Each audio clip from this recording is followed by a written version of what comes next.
Can I just do a little intro Sure. for you? Yeah. So today I am really lucky and appreciative of the fact that I'm getting to talk with Denise Simon of the Denise Simon Experience. She's a local political talking person. Nutcase.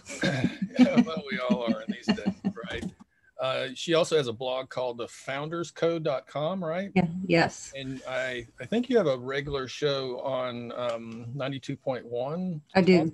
right? And you kind of do a spot in the mornings too on the Scott James show. I do. Yes. Anyway, Denise is one of the few conservative folks that have been willing to talk with me. So I'm eternally grateful for your willingness to do that. I'm hoping we can have many conversations, and this is the first time we've met, and I actually had the chance to chat with one another. So first and foremost, thank you. I hope this is just Nice to meet you. nice Thank to you. meet you too.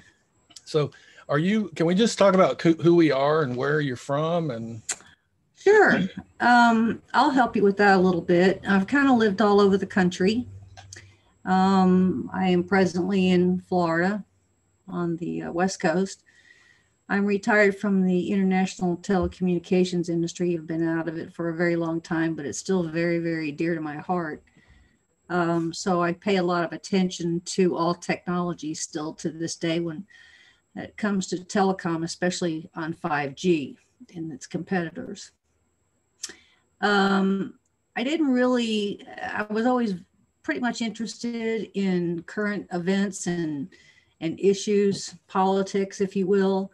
And I think I really got very, very involved during the Horizon oil spill in the Gulf of Mexico.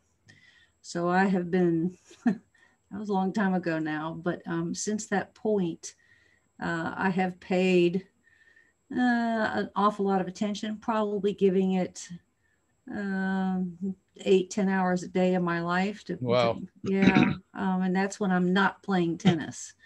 And so I don't look very good today because I had to play tennis today. Oh, and It was about 45 degrees outside, and it was kind of raining, and the wind was blowing. It was absolutely miserable outside. But I am on several tennis leagues, and it is competitive tennis. I've been doing that a long time. So outside of politics and tennis and radio, there's not much more, although I have a husband and 2 adult sons. Nice.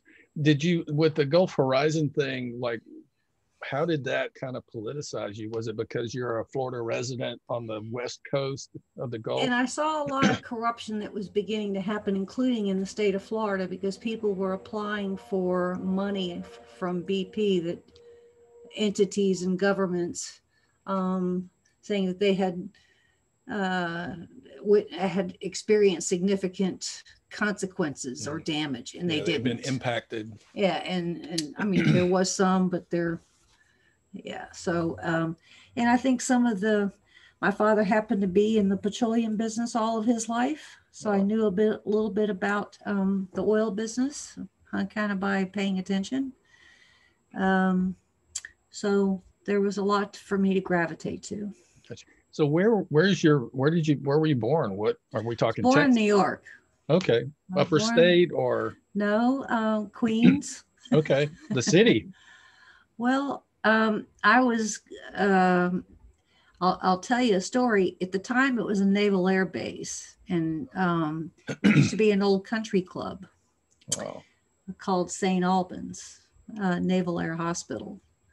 And during the war, they needed the space, so it was converted from a country club to a hospital. So then from there, I've virtually moved because of my father and his career, moved all over the place. So have you always been a conservative politically? Yeah. Yes. So like dyed in the wool Republican or? Yes. Yeah. Yes. Yeah, I'm I think I told you in my message to you that I'm a military brat. We kind of bounced all over the place. I lived abroad quite a bit. Was born in Jacksonville, lived in Orlando for a while when my dad was stationed there, and I lived there as an adult. So I'm a Floridian by birth in some ways, but we lived in the Middle East and then all over the U.S. But Georgia is really my home. We came back here in the 1970s. My grandfather was dying of cancer, so my dad retired here, and my parents were kind of apolitical. They, I would say, conservative, but not really voters, working class people. My dad was the son of a sharecropper. He literally picked cotton as a kid. So, like a lot of poor folks here, I think they thought politics was something somebody else did. So I'm trying to think of what else I should tell you. Yeah, I haven't always been a leftist, I guess is the best word for it.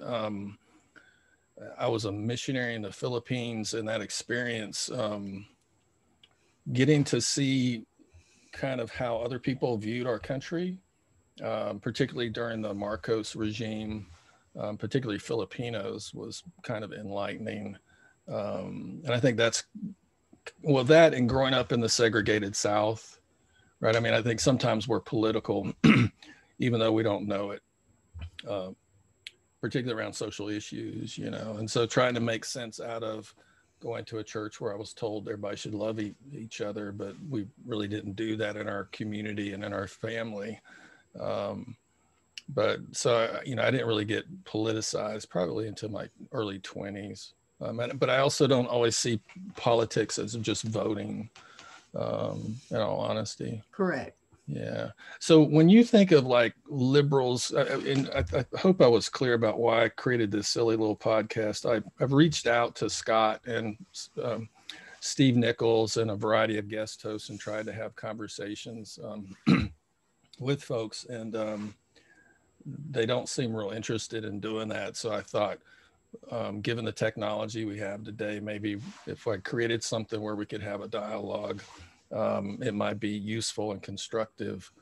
Because a lot of times when I listen to conservative talk radio, I actually agree with some of the criticisms that are levied and some of the kind of perspectives that people share. And since people kind of have often, and I think the liberals do it too, the left does it to the right, they see you as one thing. It's kind of all or nothing. So I don't know about you, and I guess this is a question. Like, I'm so troubled by the divisiveness in our country. I'm a sociologist by trade. So I taught for 20 years at the collegiate level, did research, published all the stuff you do. And I also lived in Portland, Oregon, the most liberal city in the country in some ways, and fled it to come back to Georgia. So I have my issues with conservatives, but I have just about as many issues with my liberal friends and family as I do with my conservative ones. So, I mean, when you think of liberals or folks on the left, I mean, what comes to mind? Well, I think there's degrees of people on the left. And, you know, I will listen to everybody, including those that are extreme. I think we have to learn our environment, and that environment certainly includes, you know, a multitude of attitudes, walks of life, education, culture, the whole thing. So I think we have to, I don't dismiss anybody, because everybody's still a human being. And I think there is room for discussion if the left allows it. I think the conservatives are a little bit more tolerant in having a discussion. But I think I think there has to be some mutual understandings. We can agree to disagree. And yeah. I think that's probably okay. But, you know, it's kind of like when I play tennis. I may play an opponent that is obnoxious on a tennis court. And I have, they don't have the sportsmanship and that kind of thing. Talking. But I'm not going to leave that tennis court down at their level. I'm going to take the high road all the way out the door. I'm going to say thank you. I'm going to shake their hands. I'm going to look them in the eye. They can never say a bad word about me when I leave the tennis court. So when I engage with somebody, it's got radical opposing views to mine, they're still going to say that I gave them the courtesy. Yeah. And I think that's probably a lot of what we're missing, is just courtesy. I think I can win an argument most of the time. Yeah. And if I don't, then I'm not going to dwell on it. I have to move on, because I think some of the issues that are facing us as individuals, in communities and states, nationally and internationally, we can't get bogged down into one discussion that's not going to take us anywhere. We have to keep looking at things at a 30,000 foot level. Gotcha. The big picture kind of thing. Mm-hmm. Yeah. What are the things that, I mentioned kind of worried about the divisiveness, and for the record, again, coming from Portland, I taught students that were in Antifa, and I don't agree with deplatforming, squelching free speech. One of the struggles I will say I've had, especially as an academic though, is, historically on college campuses and university campuses, when people came to speak, they had credentials and were experts in their field. And I can give you a local example that troubled me deeply. At my local university here, and I was employed at the time, our foundation, and I live, if you know anything about Scott, we live in a very conservative place, right? There's not a market for selling advertisements to liberal voices, right? So there's kind of what I call a de facto censorship, and it's not deliberate, and it's not caused by the state, it's caused by the market. So as someone who's approached the local media to say, can we make space for rebuttals, for correcting inaccuracies, folks haven't been willing to do that. But a few years ago, our university brought Ben Carson. It was actually before he announced his run. But everybody kind of knew. And a lot of us had a problem with it, and we didn't want to squelch his right to speak, but he was coming to talk about politics when all of his expertise and credentialing was in pediatric neurology, right? And so we just raised questions about that, in addition to the fact that our foundation paid $43,000 for 4 hours of his, 8 hours of his time, which then, from my opinion, morphed into a fundraiser for his run, because people knew he was going to announce.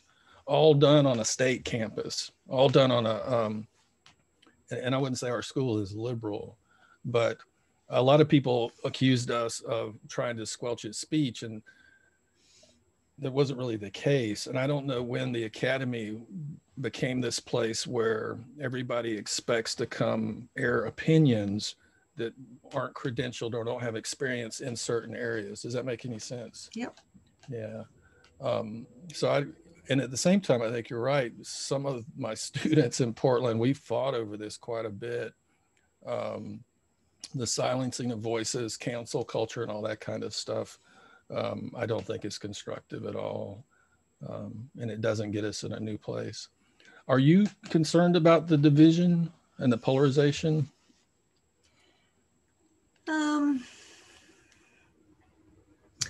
I think I was.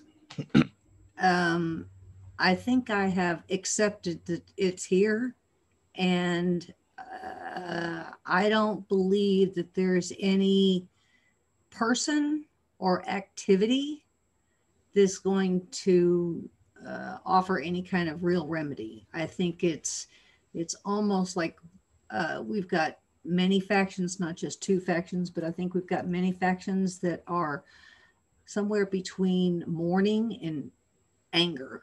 And I think that each of that's going to have to rely on time to settle all.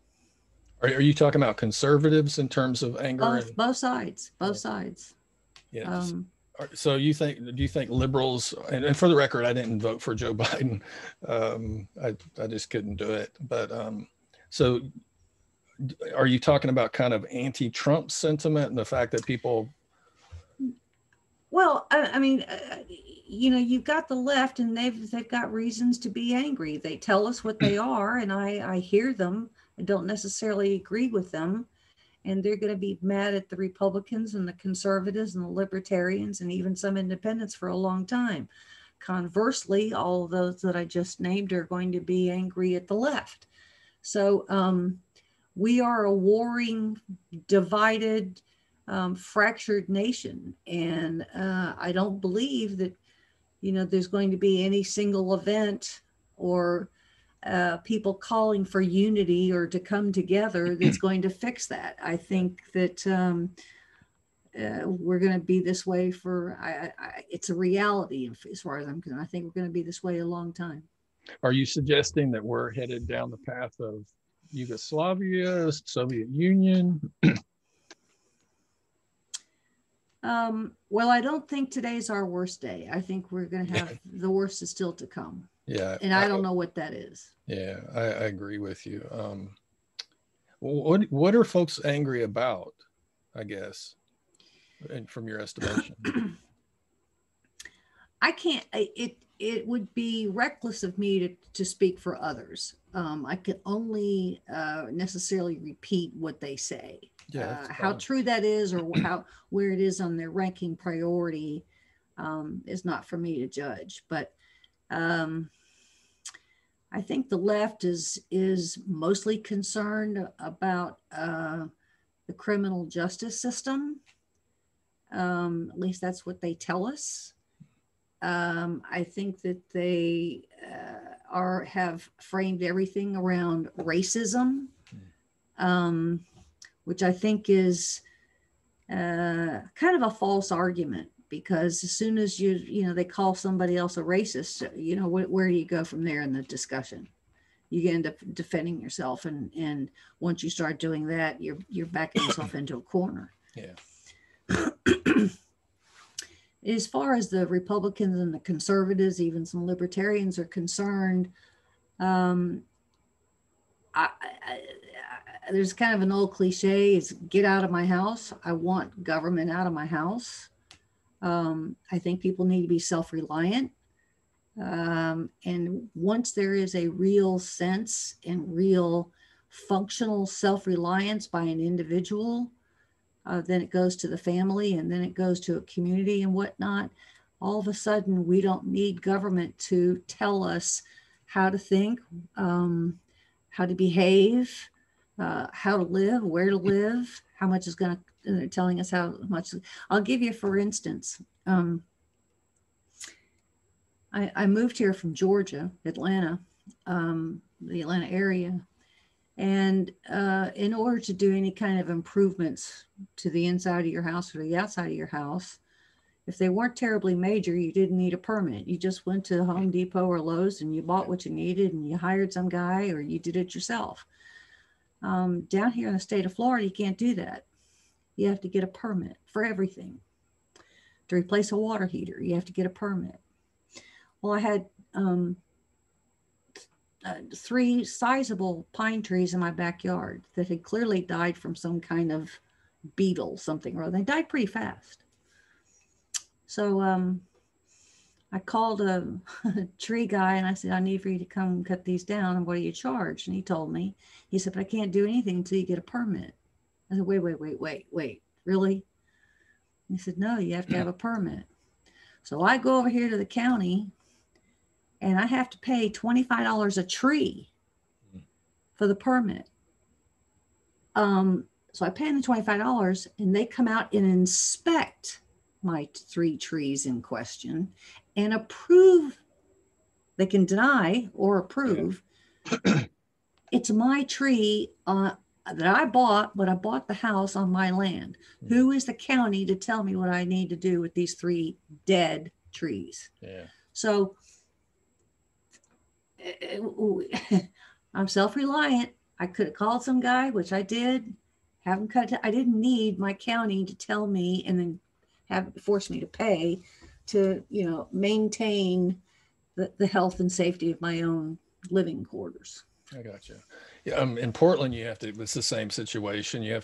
To put an ice maker in, you had to get a permit. It's ridiculous. Yeah. Well, but let me ask you, is your county governed by Democrats or Republicans, or is it a mix? Mostly Republicans. but it's been there.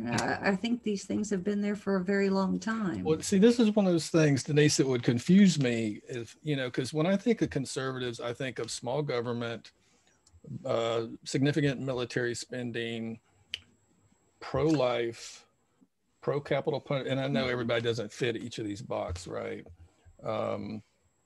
Pro-life, pro-capital punishment, pro-Second Amendment, right? And like you said, small government is everything from the federal to the local level. And I see inconsistencies in that, but what confuses me, how can you have a local, and this isn't a gotcha or anything, but like, what's up with the Republicans in your community? Well, I don't know when these laws went in. I did clearly before I got here, but I will tell you that Florida has a sizable senior citizen population, and I think they were preyed upon by sketchy kind of operation, companies or people. So I think as a protection to save some of these seniors from being preyed upon financially, that was the reason. I think that is. I really never looked into it after that, but I see warnings. I see kind of public service announcements in my county and in my state fairly often, telling these senior citizens, figure it out, beware, pay attention, and if you are uneasy or unsure, seek professional licensed help or assistance.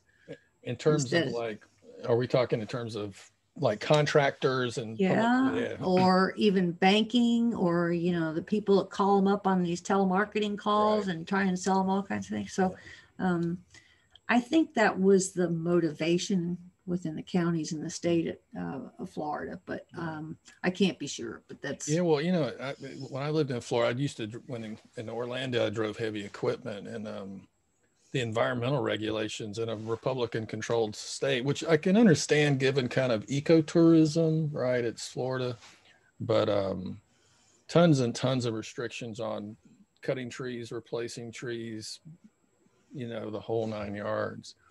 When you think of liberals, I mean, do you think that, or leftists? Because I think this is the other thing I struggle with conservatives. When I say left, I don't think that's liberal.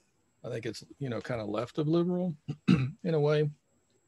And left is certainly not democratic, So, for example, on one of the local shows, one of the guests was claiming that Antifa was an arm of the Democratic Party, which is just, the people I met in Antifa, they're anarchists. They're not into electoral politics. They see the American nation as an empire, right? So I think that, and the other thing that's confused me, you were lucky you didn't have a state runoff, Senate runoff that we did. I was there in Valdosta. Were you really? I mean, the phone calls, the text, the emails, the mailers, was the $1 billion or so, which makes you think, is this really the best use of that money? But in a lot of those ads, for example, the claims that Democrats are socialist or communist, funded by big capitalists like Jeff Bezos and tech, right, seem incompatible to me. I don't see Bill and Linda Gates and Jeff Bezos wanting to undermine the capitalist economic system that lets Bezos not be taxed, right, by electing people that's going to change America into a socialist or a communist nation. And for the life of me, I don't understand. I think, as someone who's not a socialist or a communist, but is constantly called that, and told I'm un-American, I don't understand what people even mean by those words anymore. Scott was doing it on his show this morning, that we're creeping towards socialism. Now, if there's certain issues like whether or not we're going to have Medicare for all, right, or socialized medicine, but we both know that there are plenty of mixed systems, right? Democratic socialist nations in Scandinavia and elsewhere. I would say that if you go back and look at the DNC party platform, you will clearly see in the party platform, and certainly if you compare it to the RNC party platform, why it is socialist. It's a terrifying. The DNC's party platform is a terrifying document. What in it is, I in all honesty, I haven't looked at, because I'm not a Democrat. Sure. I would have to. I keep notes in these spiral That's notebooks. okay. I have them about like this, the spiral notebooks, and I've kind of put that one away. I'm on probably 7 spiral notebooks since, but it is, it's the $15 minimum wage, which is ridiculous for an awful, a dry cleaner can't do that. It just can't be done. When it comes to climate change, I mean, some of the things that they're demanding, and we already saw that the state of California is doing away with gasoline engines by what, 2025 was it? Yeah. Yeah, there's this grand plan to basically wean off of fossil fuels, right? Yeah. So, I mean, some of those things are just completely unreasonable. If you look at what has happened by some of these mayors and some of these governors in their states because of the pandemic, I haven't seen one mayor or one governor, and I worked pretty hard at this one, meet any of these industry experts within their state. I happen to be on a couple of conference calls in the state of Florida with industry experts early on in the pandemic, like last February and March. And they were concocting in cooperating to find solutions together that they can offer back to the governor and to legislators and to mayors and so forth, that we can keep these businesses open if we do these things. I haven't seen that kind of activity and cooperation in some of these other states, for instance, New York or New Jersey or Michigan, least of which is California. The other piece is I started looking at some of these companies because I'm thinking to myself, well, where's the EEOC? Not the EEOC, the one that comes out and inspects at your OSHA, thank you. Mm-hmm. Where are they? Well, they're kind of like nowhere to be found, right? There's a couple of companies out there that you can hire and they will come into your business or make a presentation to your industry and say, these are the things that you can do that we would recommend. You do them, and then you can meet the compliance, and then you would have a governor's commission, and it could be the local health department that comes in and gives you, a grade of 90%. They do that with restaurants and inspections, correct? Yeah. Why aren't they doing But you're almost sounding like you're talking big government right now. Well, in order to keep these businesses open, right? It's not a permanent thing. We can get by this pandemic. Yeah. But I don't want them to suffer. These things are already, I mean, I think the company was called Ecolab, ECOLAB. It's a private company. So private company to private company. These are the things that we can do to go back to a governor to get the governor off our back so we can open our business. Yeah. And I didn't see that, but we had it here in Florida. Yeah. Well, I don't think the COVID response was really a DNC thing, right?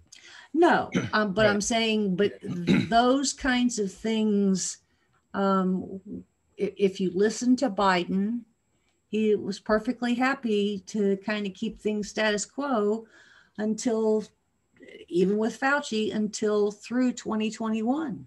Yeah. No. Yeah, well, a couple of things you got me thinking about, I guess. I fought with my liberal friends about this because the reality is a lot of people can't not go to work, you know. For the record, I work at an auto parts store, and the people I work with that I care a whole lot about can't miss paychecks, you know, because they're barely getting by as it is, right? So I agree with you that, and it was mainly white collar folks in my life that could work from home, that weren't putting themselves, or, you know, didn't ponder what it was like for everybody else that was advocating, let's just shut things down. And at the same time, you know, it could be argued that if we had a federal response where, you know, people, well, and this gets into the argument about the unemployment compensation. I think you're right. I think there has to be this conversation of how do you keep things running in a safe way that doesn't put people at risk. And at the same time, I'll tell you, here in Georgia and Valdosta, I don't know if you noticed it when you were here, wearing a mask is a political statement.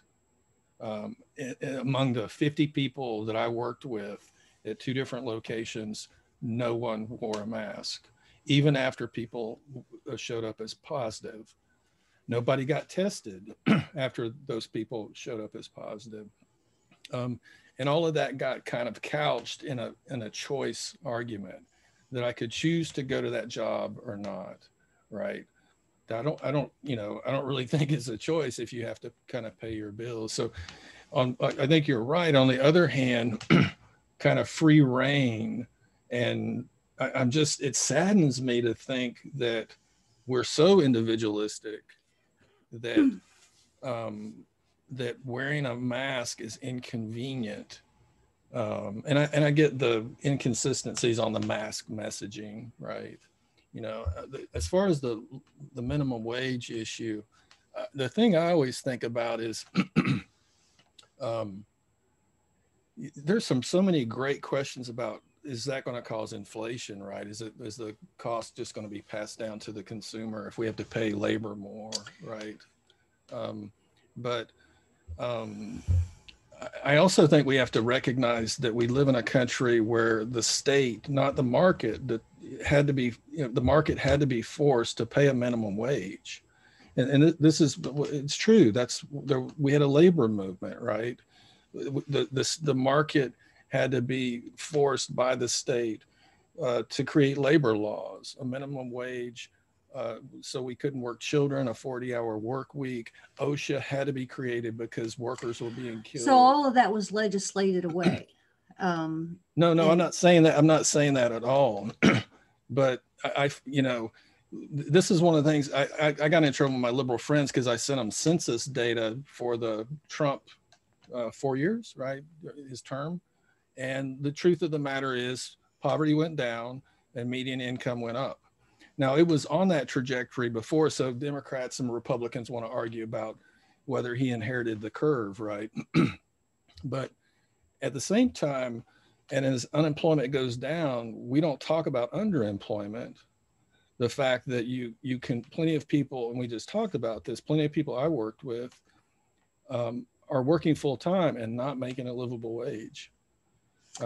In addition to work just in changing itself. I mean, President Trump said one of the things he was going to do is bring back high paying jobs to the US that had been outsourced, right? So, you know, when we talk about low unemployment or the minimum wage, I'd love to have those conversations because I can tell you, even with a PhD, finding a job is difficult. At least it has been for me, particularly in a place that I've lived for 40 years, that the good paying jobs with any kind of insurance are far and few between. My father was a president of a fairly sizable oil company. And I remember very well how many degreed geologists would apply for positions, and engineers and those kinds of things. And I think probably somewhere in junior high school, I remember he having a discussion with my mom over cocktails after work one day that was, you know, somebody that has a bachelor's or a master's or a PhD, when they want to interview for a job, they each have an expectation of a starting salary. Yet on paper, when you're going to apply for a position is a fairly new employee within the industry, they're all worth the same on day one. Yeah. But so his philosophy was, I'm not going to pay a PhD $150,000 a year when effectively it's going to take that person the same 6 months as the bachelor's degree. Yeah. So I've not forgotten that. Yeah. I'm a fair market, let the free enterprise system speak to itself. Minimum wage, or $3 an hour. My very first job that I ever got in my life was being a gift wrapper at $2.10 an hour. Yeah. It was never meant to be a living wage, ever. And there are some pretty fascinating stories out there where people create their own opportunities. Yeah. And I'll give you one in a real for instance, and that is the newly elected Utah Congressman, Burgess Owens. He made a nice little salary playing for the NFL. And then when he no longer was playing for the NFL, he didn't save what he needed to save. And of course, what he was paid back then and what they're paid now is completely different. Yeah. But at one point, he was broke enough that he had to go be a chimney sweep. And they were living, he and his family were living in a one-room building or one-room facility house. Yeah. Look where he is today. Yeah. He's now back in Congress. Well, go ahead. I'm sorry. I don't interrupt you. I'm simply saying that careers, decisions, financial decisions need to not be one that's made out of emergency. These things kind of need to be planned. They kind of need to have conversations. There was a time back when I was in the telecommunications industry, it was very vogue for people that are kind of moving up the corporate ladder to have what is known as a mentor. Mm-hmm. And you would pick somebody that was fairly successful, or you thought that was very successful, and meet this person and ask them to be your mentor. They would guide you if you couldn't get that at home or through a school professor or a teacher or those kinds of things. So that is self-reliance. That's taking your destiny, your future into your own hands, and then seeking out those that may have better insight. Kind of goes back to the top of the discussion we were having when we first met here. And that is, everybody has something to offer. Minimum wage is not meant to be a living wage. It never was. Well, exactly. But I would argue work has changed and the jobs that you experienced and that my dad experienced are no longer there to the degree they were. Well, let me finish. Okay. I guess the other thing I hear you doing, Denise, and I hear this in a lot of conservative voices, because it meets kind of the narrative of our country, right? The land of opportunity, social mobility, meritocracy. It's very Ayn Randish, right? Individual. You pull yourself up by your bootstraps. Mm-hmm. And I can tell you those stories too of, my dad had a GED and when he retired, he was making $65,000 a year. But I can also tell you, for every one of those stories, 10 where people tried and pulled on their bootstraps and pulled, and they simply didn't have the same social capital you and I had. They didn't have the same social networks. They didn't live in the same place with the same opportunities. Oftentimes they were women or not white. I mean, I think that's the thing that troubles me, is that we tell the stories that reinforce the myths, and they're not myths. There is accuracy. Plenty of people have experienced the American dream, and plenty of people have not done anything wrong. And I guess that's the thing I see conservatives do all the time, is assume that their experience is everybody's. And I would suggest to you that it's not. I don't disagree with that. I'll tell you an interesting little story. I had some patio furniture that down here in Florida that if it's any kind of metal, it rusts out pretty quickly. That I need to get rid of. I was talking to my next door neighbor, and she had a broken, I think it was a washing machine. Well, one day I was taking kind of a back road from my house over to the main road to the drugstore, and I was parked in a stop sign, or stopped at a stop sign, and there was this old kind of black fella that was going through trash in front of somebody's house. Well, it happened to be the day that we do it twice a year in my county, that whatever you have in your house that you want to get rid of, twice a year you can put it out and the county will come get it. So here was this man dumpster diving in somebody's front yard. Yeah. And I looked at the back of his truck, and he had a fairly nice truck, and it had all this metal stuff in it. So I rolled down my window and kind of yelled out the window. I said, "Hey, dude, what are you doing?" And he came up to the car, and he pulled a card out of his pocket. And he said, "Hi, I'm Earl the Metal Man." As a part-time entrepreneurial job, because he was a janitor at another place that he'd been for 60 some odd years, in his spare time, he goes all over the place picking up metal, aluminum or whatever, and he recycles it. Yeah. So he came to my house because I had these things, and he came late one night and his truck was already slammed full of stuff. I mean, we're talking a Ford F-250. Yeah. Fairly sizable. This guy was jumping all over the place and, picking up the washing machine all by himself. Yeah. And I said, "Earl, how old are you?" Wasn't very tall, real thin. He said, "I'm 73. This guy was jumping around the place more than I could have ever done. Yeah. So he took initiative. He wasn't going to be stopped by anybody or anything. Yeah. Well, you're kind of proving my point right now, though, is that I think we see the evidence, because that is evidence to kind of that proves your point that there's something about initiative and trying harder. But I would argue we don't see all the failed cases of it. Everybody has a skill or a talent. And I don't think what if you're mentally ill? What if you're come back from war with PTSD? What if you've been so traumatized as a kid, as someone who's worked in mental health, that you're so traumatized as a kid that you have serious emotional disorders for much of your life? What if you have a serious chronic illness?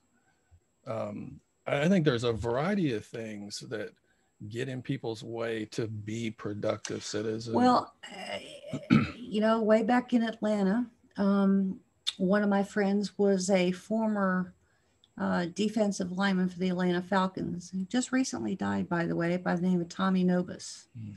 And he was very sensitive to just that very group you're speaking of, those that may have some kind of a chronic illness, some major handicaps, some kind of mental disorder, Down syndrome, those kinds of things. And he had a business in Atlanta that only hired those kind of people. Yeah. That was it. Yeah. And they all made a living wage, and he was doing a service to them. That's great. So it exists. What if you don't live in Atlanta? What if you live in Hayhira? They exist. Yeah, I would say if you have to move, you have to move. What if you don't have any money? But what if you don't have any money to move, Denise? GoFundMe. What if you don't have a computer like Denise? The library does. Yeah. Wow. I mean, if there's a will, there's a way. Well, I think the other thing about conservatives that concern me, and I don't understand, I come out of the Christian faith, and so many, I don't know if you do or not, but I think Scott claims to, plenty of conservatives here claim to. And it's interesting to me when I read the kind of words of Jesus, Jesus doesn't put qualifications on helping poor people. Correct. He doesn't ask for a statement. He doesn't say, if you don't work, you don't get fed.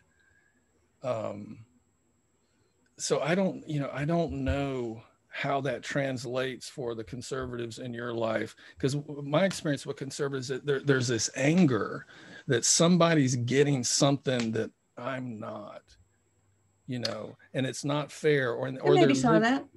or they're living off of me. Mm-hmm. Right. Mm-hmm. And we could talk about all kinds of subsidies, corporate, farm. You know, there's all kinds of forms of welfare out there that we never discuss, right? But we certainly focus on social programs that are such a small fraction of our national budget that I would argue keep poor people from really rebelling. I mean, I think there's a strategic move. You can't let people get too hopeless, too helpless, because then they may not have anything to lose. It may, you know, welfare may be a social control mechanism in some places, particularly highly densely populated places.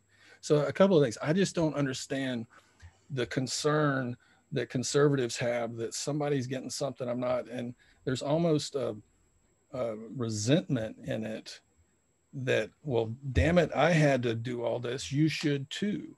You know, damn it, I worked myself to death. You should too. And I don't understand that. And for those conservatives that claim to kind of be of the Christian faith, I certainly don't understand it. There is a, and I don't know what the number is, but there is a segment of the population that makes a living, well, exists in a living world only off of entitlements, and they refuse to work. Yeah, that cannot be denied. Yeah, no doubt. But is it also fair to say that people who can afford accountants do their very best not to pay taxes? And they use the law and the skills of the accountant. This is the other thing I couldn't understand. Did you vote for President Trump, if I may ask? I did not the first time. I did the second. Yeah, like I didn't understand how someone who says he supports the military, but bragged about not paying taxes, makes those two things work, because our tax dollars is what supports the military. Well, I mean, you're getting into a realm here, because the waste, fraud, and abuse by government in spending our dollars, no doubt, we will agree on that, is really outrageous. I mean, I can probably name a dozen or so programs that nobody pays any attention to, that should be terminated completely. I'll give you one, the Millennium Challenge. Well, Millennium Challenge is all money that goes to obscure foreign countries you've never heard of. And we spend the money on stupid things there. Several years ago, for instance, we sent the country of Vanuatu 1 million fruit trees. Well, we have programs for foreign assistance like USAID. You know, we're giving, anyway. I mean, the point is that the federal budget and state budgets should be gone through line by line by line by line. And you would, I guarantee you could probably take $1 trillion out of there and nobody would ever miss it, except maybe Vanuatu in the fruit trees. Yeah. See what I'm saying? Yeah, no, I agree with you. So it's kind of like, why is the United States doing that? And where is Germany? Why don't they send the fruit trees? So to help these people that have to be on entitlement programs, I do agree that, you know, we want to have some of these social programs for people that are well deserving of them, but we also want to examine them on an individual basis and help them find pathways for self-reliance, and to get off of them, or have them take advantage of some other things that will maybe prove more worthy of the dollar that we're spending on them, and worthy for them and as a recipient. Yeah, no, I mean, your argument's kind of a classic conservative one, that you only help people who deserve to be helped, right? But let me back to kind of the job thing for a second. Even with a PhD, did all the things right, so forth. When I applied for 123 jobs before I got one. So I did all that. And then I got a job here at VSU, Valdosta State University.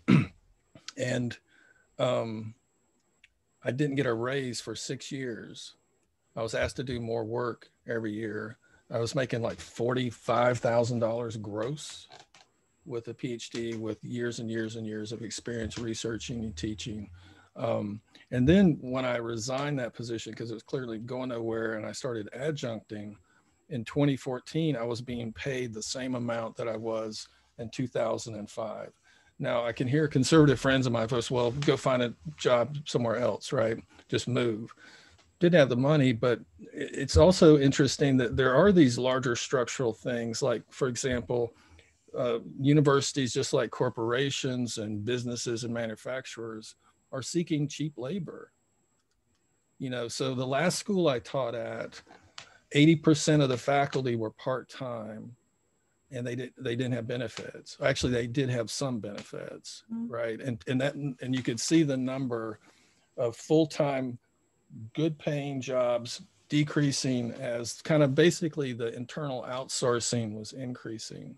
Mm-hmm. And that has happened across almost every college and university. You also use graduate students and so forth.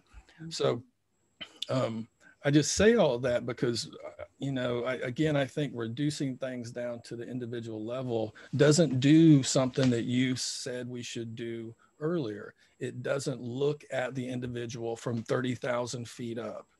It doesn't look at the individual in the context, in the economy, in the market that individual's in. Nonetheless, that anything about that individual's biography, if they're third generation poverty, going to substandard schools, plagued with crime and drugs. I mean, and I'm with you on this. I love the rags to riches story. We love that story. That is the story that's constantly reinforced. It's the story movies are made about. But we don't make movies about people who do everything right and fail and ponder, well, how big is that group? I've read a lot of those stories.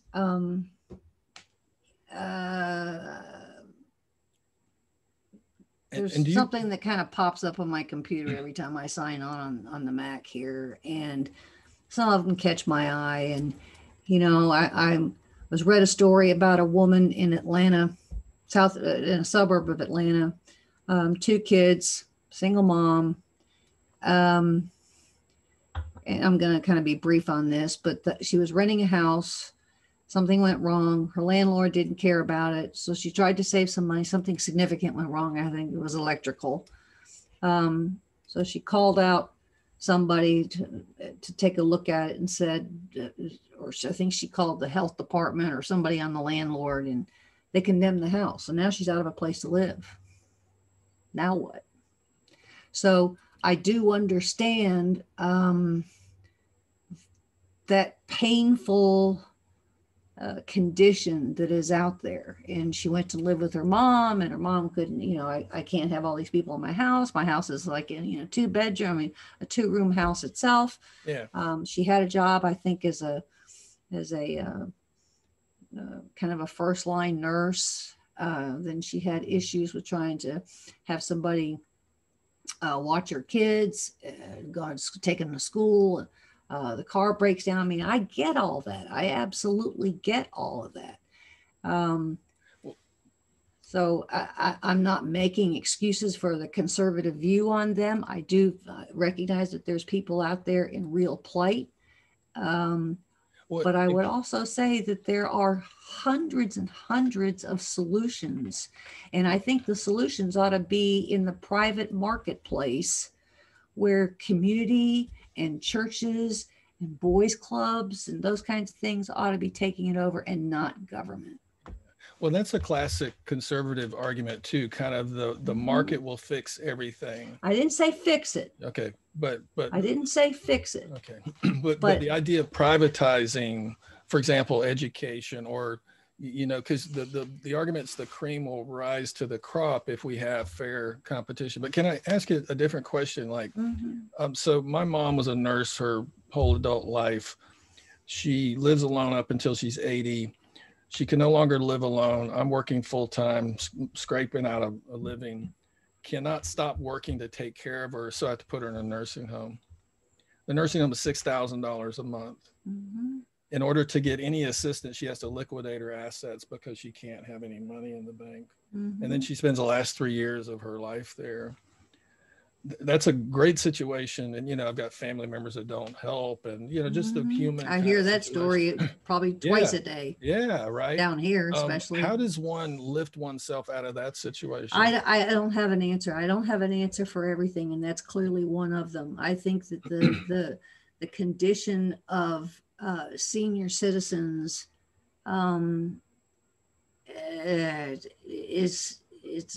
there hasn't been a good solution for that one.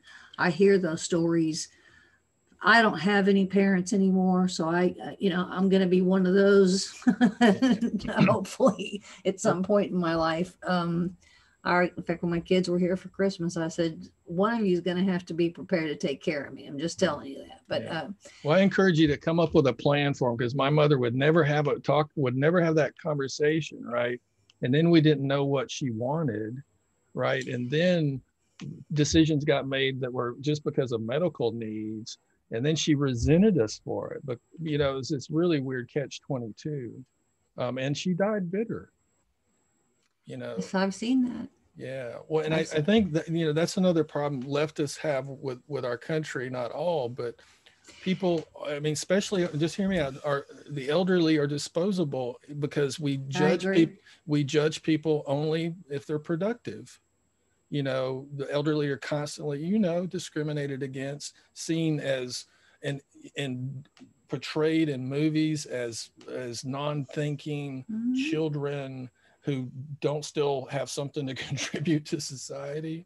That is a leftist argument. We are an ageist society, and some of that I would argue is just linked back to your argument that I could just hear people saying, well, they don't deserve it. They're not earning their keep anymore.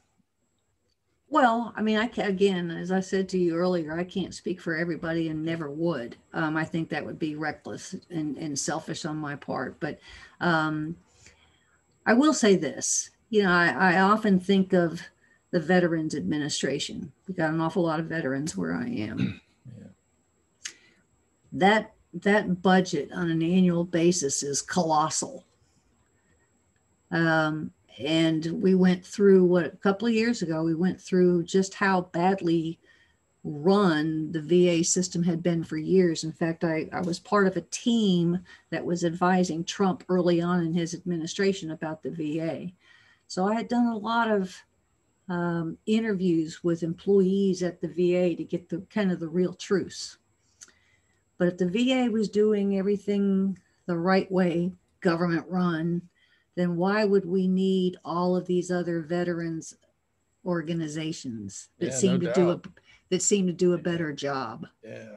Well, so if you take those models, Wounded Warrior, for instance, if you take the model on how that organization or any of the other like ones, like I'm just pulling that one out as an example, on Tunnels to Towers, if you investigate those and see how they function and what successes, what failures they had, but and what they fixed to become successful, then maybe you can apply it to senior citizens or to those that are underprivileged or to those that may be handicapped or have, mental illness. I just believe that the real hands-on, when is the last time you heard somebody knock on the door at Salvation Army and talk about the magnificent work that they really do? Nobody ever hears that. They do stellar work. I've actually heard mixed reviews. Well, down here they do outstanding but particularly if you're not a religious person and kind of the mandates you have to go by to get assistance that are very conditional, so in terms of privatization, I think you're actually making my argument for me now. Like, I think there's certain things, privatization, again, mixed systems, plenty of countries have just basically decided, though, that, for example, healthcare shouldn't be a product that you die if you can't buy. Now, other things like would you want to privatize police or fire protection? When it comes to national civil services. No, I'm just talking about your local law enforcement, your sheriffs. Well, but I'm saying that those are civil services, okay, that are designed. I mean, the sheriff of going all the way back to the TV shows like Maverick and those kinds of things. That was a community-based position. And that you would rely on even some deputies. You'd have to go out and deputize people if there was something that was going down, right? I don't really believe in police departments. I believe in sheriff's departments because they're duly elected.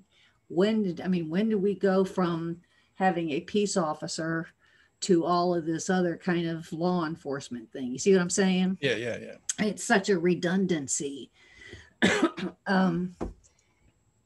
And some of them don't get along. I mean, sometimes the police don't like to cooperate with the sheriffs, right. and vice versa. Yeah. It's like county and city government. Precisely. I mean, it's nuts. So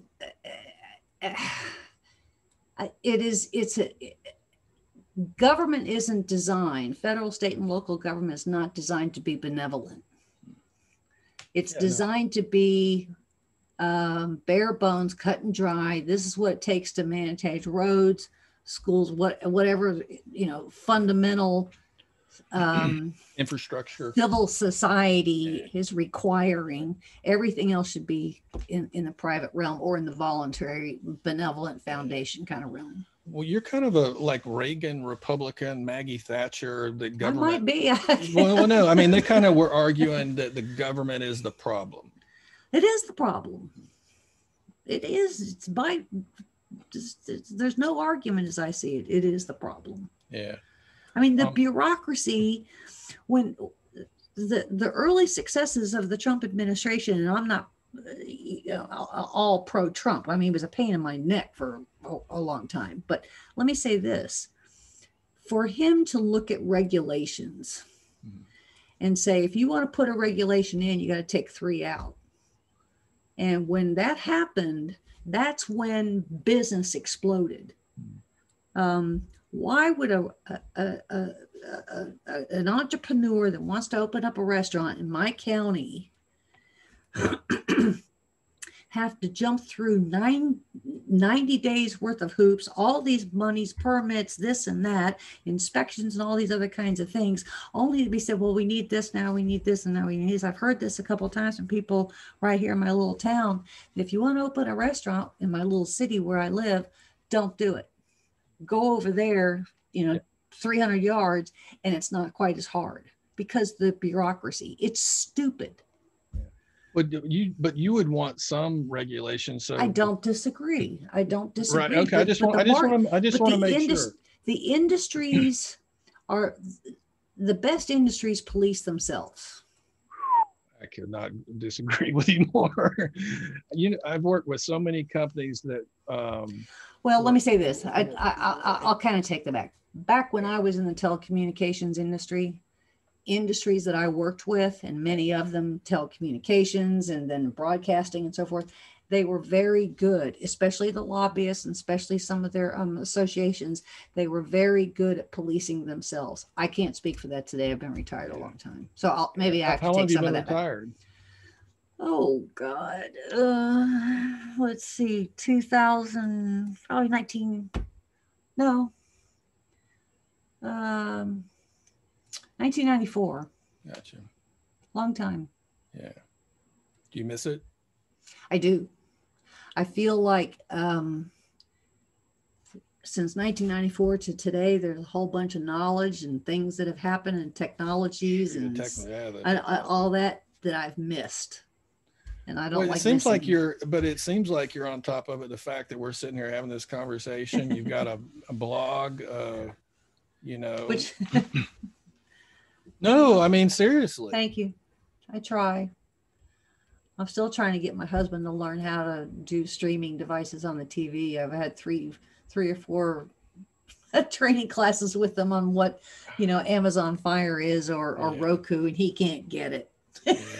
I'm almost at that stage where I don't want to learn another thing. Like I get not wanting to do it anymore. Like it's too much and it's going too fast. I can't keep up. I want to know it all. Well, I mean, like your I comment just won't about, stop. so do you mind talking about your concerns about Zoom? Most of the servers are in China. Well, I just don't think we have any security anyway. So I don't. Well, that may be that that is in fact true, but I don't want to make it worse than it is. And there were an awful lot of people that were doing Zoom meetings early on in the pandemic, and you had these rogue people that were just showing up in these Zoom meetings, and these rogue people were from very sketchy countries and whatnot, and they were doing some pretty sketchy things. And I think that the military found that out within 3 or 4 days at the Pentagon, and they nobody can use Zoom out of there. Yeah. So I never did. I think I used it once or twice for my tennis team, just to kind of say hi to everybody, because that's what they were all using. Yeah. But I use Uber Conference when I record my guests on my radio show, and I pay for that. And it's a UK company, and UK's got much better internet laws and user protection laws than we do here in the United States. As a tech person, like I'm terrified by the fact that big tech regulation can't catch up with big tech. It can. But how do lawmakers, especially as the technology, they don't want to do that because they get too much money from Google and Apple and Microsoft. But again, it seems to me, just in terms of national security and other questions, lawmakers should be up to snuff on what they refuse to cooperate. You know, go dial in on C-SPAN someday and just kind of put in a hearing, say in this whatever committee in the House or Senate that was a tech hearing of some kind. Yeah. And sit there and watch it, and you'll be absolutely stunned at the stupid, ridiculous questions that the lawmakers ask. You know, the chairman of this or the president of that. Yeah. Are you, what do you, I mean, because I know we got to sign off here in a minute. I've got another thing, but how are you feeling about what's going to unfold in the upcoming days? Are you concerned at all? And how did you feel about last week? I was, as far as last week goes, I was about as fretful and worried and mad and disgusted and proud as I could all be at the same time. I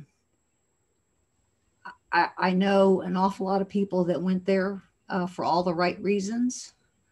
And I also saw that there was going to be a problem before the event was even coming off, because you can just look at social media. Yeah. And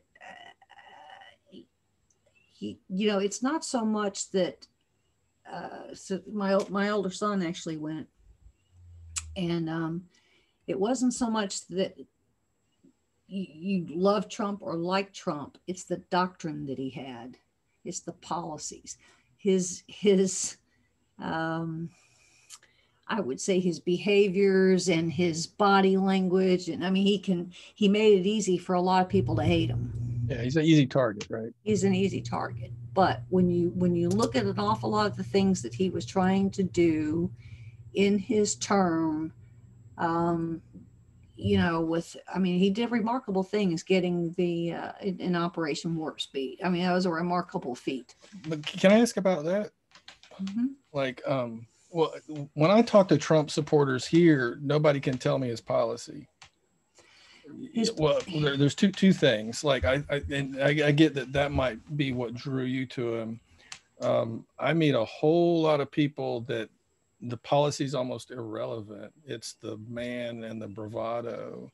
But given kind of your kind of market argument,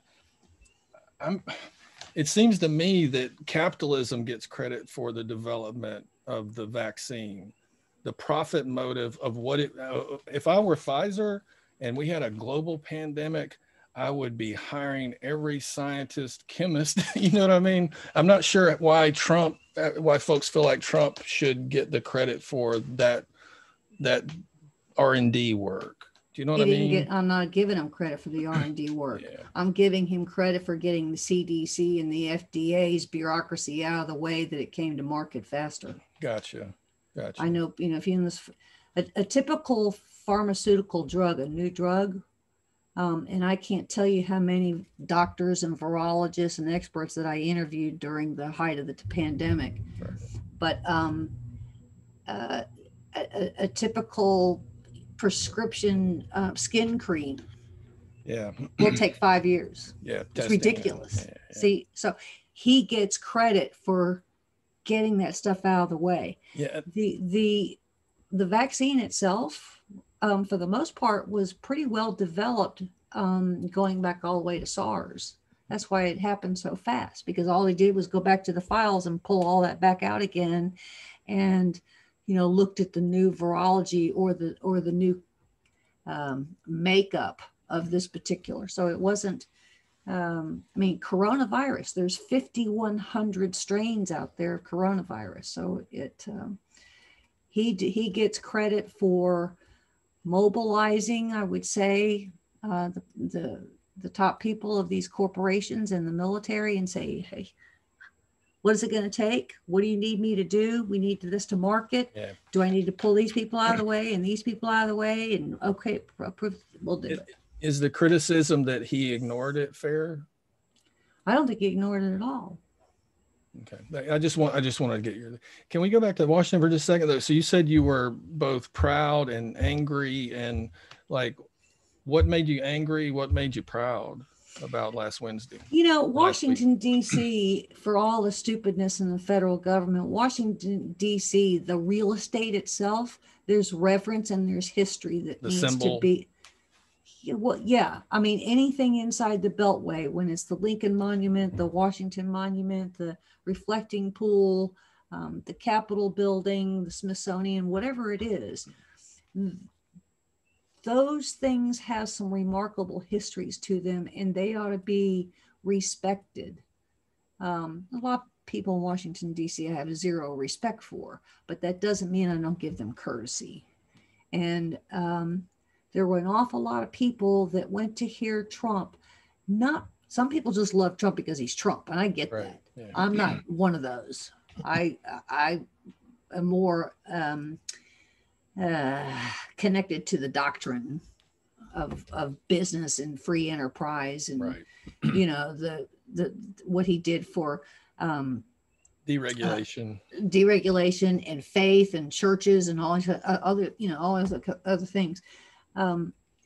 But there are people there that just want to say, we know that you lost, but we're here to just see you one last time, kind of thing. And then there's a faction that went over to the Capitol steps just to watch. Okay, we're going to stand here and see what happens. And then part of that faction decided to storm the building. Yeah. So there was pride in the reverence of the place, and plenty of peaceful people. Yes. Right.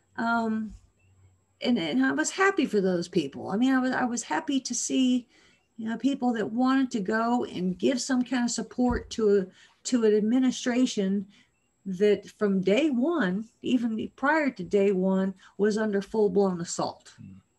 And he still delivered on an awful lot of things. It was painful. He was a painful president for us to support, good, bad, or indifferent. It was hard. So I was happy, and a lot of those people were senior citizens. They were, they weren't like a bunch of young rebels that went there. So I was happy for that. Well, and I think what, for me, CNN and MSNBC are just arms of the Democratic Party. Mm-hmm. We'll agree on actually a lot of things, I imagine, if we talk. And even kind of the liberal comedians who basically stereotyped every Trump supporter.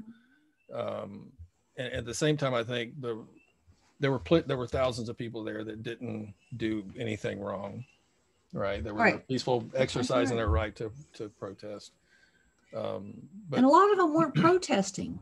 No, I get a it. lot of them went to attend just to kind of give a sign off. Yeah, I got you. Well, and I think what's happening with that is the same thing leftists would say happens to leftist protests. There are some people are going to Black Bloc, Antifa, right? They're going to get the camera, and the hundreds of people who were peaceful, exercising their American right to assemble and protest, right, are ignored, which fans the flames. Are you at all troubled that he, according to the reports we have, he didn't mobilize I don't agree that he, hear me out though. I think the Democrats are so wrong about the enticement thing. Mueller was problematic. The whole notion of Russian hacking as if, or Russian meddling as if we don't meddle in elections. Plenty of proof to that. The Democrats couldn't just deal with they had a crappy candidate, and not only that, they undermined their own candidates in the way of Bernie Sanders. But it's been fascinating to me to see them fixate on the language he used and claiming that's enticing. And I get their argument, but I don't think they're capable of seeing it from the viewpoint of other people at times.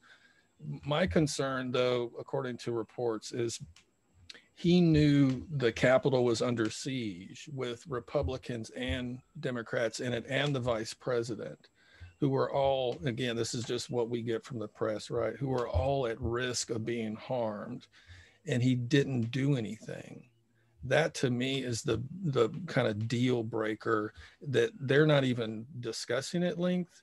So I'm just wondering if you see it that way. The Capitol Police are not under his authority.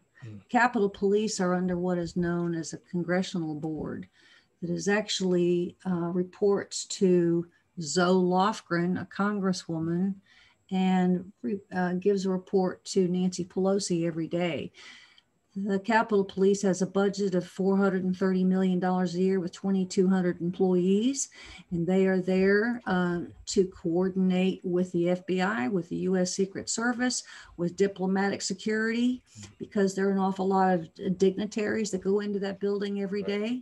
So they have a lot of different departments. They didn't do their job. Well, and I think only a fifth of them were actually on duty, from my understanding. Mayor Bowser had called up the National Guard. She called up, I think, 340, but none of them were to be armed. Well, for a situation where you're going to have 200,000, a million, I have no idea how many people attended, so I'm not good at that. I haven't heard a number either.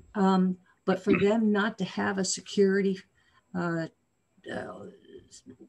perimeter around the Capitol building or any of the other buildings, because there are several other outbuildings, is reprehensible to me.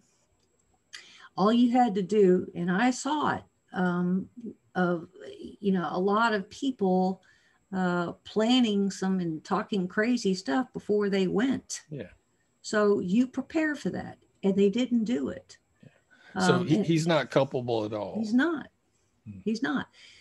It was pretty crummy that he didn't call up Pence, and say, what's going on over there? Are you okay? But on the other hand, how do you reach Pence? Because nobody necessarily knew where, some of those top officials were, like Pence and Pelosi. They're not necessarily walk around with a cell phone and kind of being absconded into, some safe part of the building.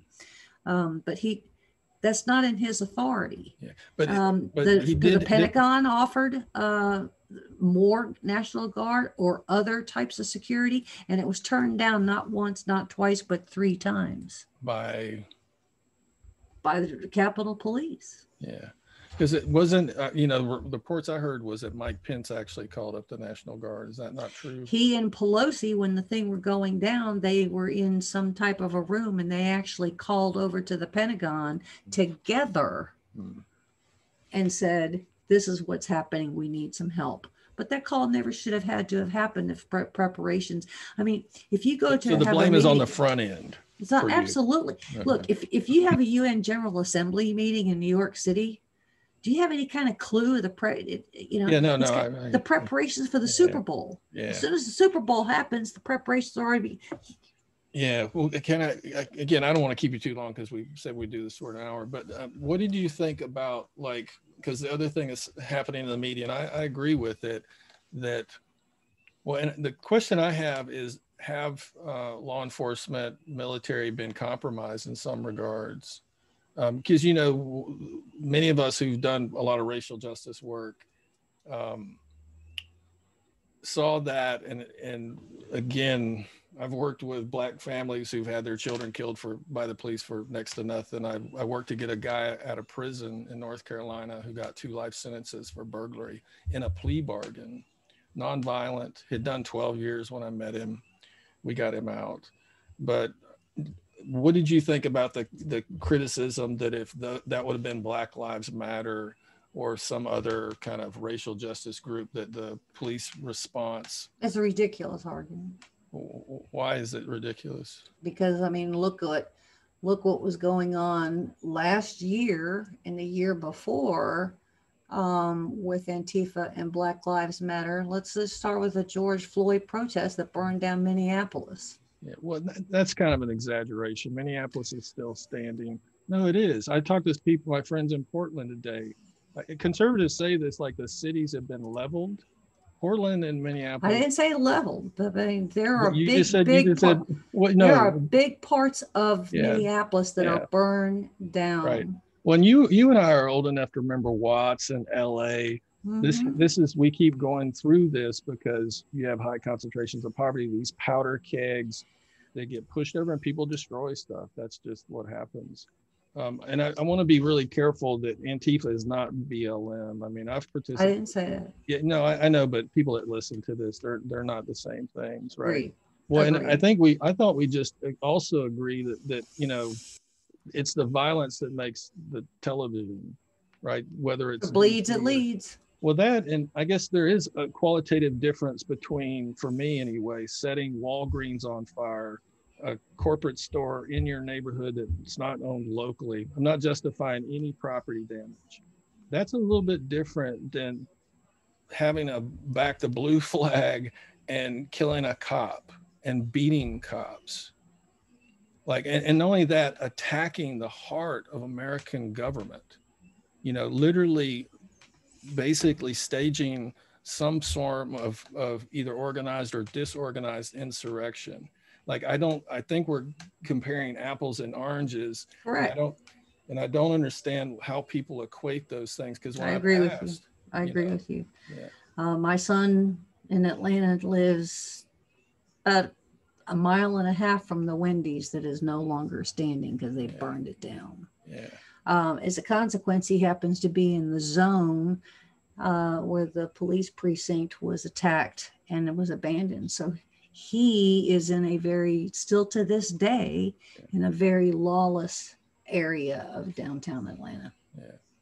No, those terrified. Places, terrified. Well, if I were a conservative, I'd tell him to move. He is. But he is. In fact, he actually put out a Facebook post today. He said, "I can't. That city." City of Atlanta. I lived in Atlanta for 5 years, for the record. Means everything to him. Means everything. And in the last 1.5 years, he doesn't feel as though he's, one, welcome, or two, that he belongs. He feels like he's an outcast, and fortunately, he's renting a house, and he's making very serious moves to go out. He can't do it anymore. Yeah, it sounds like he's having a minority experience. Not to be sarcastic or anything, but what he's saying is what I hear from people all the time that don't look like you or I, that who've lived here forever,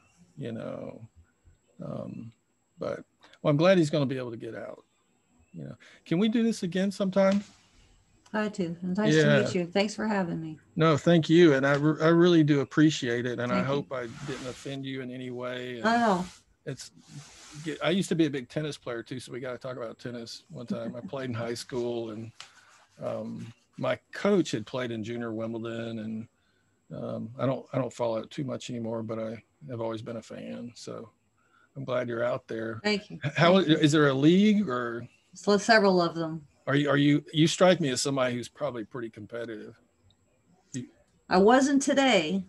I wanted to be more competitive. It's 45 degrees, Denise. Yeah, we don't like it down here when it's that temperature. Yesterday I was very competitive. Yesterday was a tough match. Does your husband play? No, he used to, but doesn't anymore. Have you played throughout your life? For the most part, I've always been some kind of an athlete. Yeah. Yeah, cool. Sounds great. Well, it was a pleasure. Thank you. It was a Thank pleasure. you, Mark. Thanks for having me. And I'll reach out. Yeah, and I'll reach out in a few days, and I would love to continue the conversation. Good deal. I hope our country pulls through. I do too. I really do. I think that's something we have in common. But anyway, have a good night. Thank you. Good luck to your podcast. All right, thank you. Bye-bye. Bye.